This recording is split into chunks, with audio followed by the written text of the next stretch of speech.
Au Niger, des centres de regroupement scolaire ont été ouverts pour les enfants de déplacés. À Walam, une ville du sud-ouest, 1600 écoliers sont inscrits dans 3 de ces centres. Depuis le démarrage de cette initiative, 17 000 élèves ont déjà pu réintégrer le système éducatif et bientôt plus de 55 000 autres vont aller dans une vingtaine de ces centres. J'ai plus de 90 écoles fermées.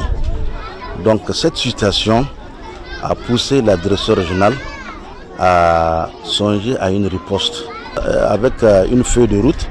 Donc cette feuille de route, n'est-ce pas, a créé les centres de regroupement au niveau de la région de Tillabéri, dont 3 centres de regroupement au niveau donc, de Walam. Selon les responsables pédagogiques de ce centre, les enfants présentaient des signes de détresse et de traumatisme à leur arrivée. Avec l'ouverture de ces centres, ils s'adaptent.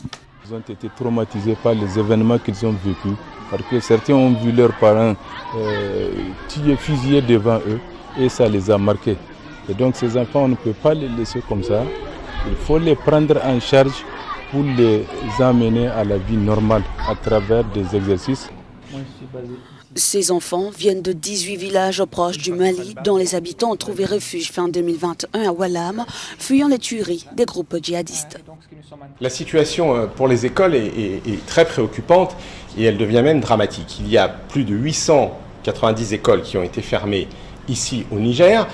Comme une alternative, beaucoup d'enfants ont été regroupés dans des centres scolaires, mais où il est beaucoup plus difficile de leur donner accès à une éducation de qualité. Les cours ont lieu dans des hangars ou des classes en dur équipées de tables-bancs offerts par des ONG. En plus du programme officiel, ils bénéficient d'un suivi psychosocial.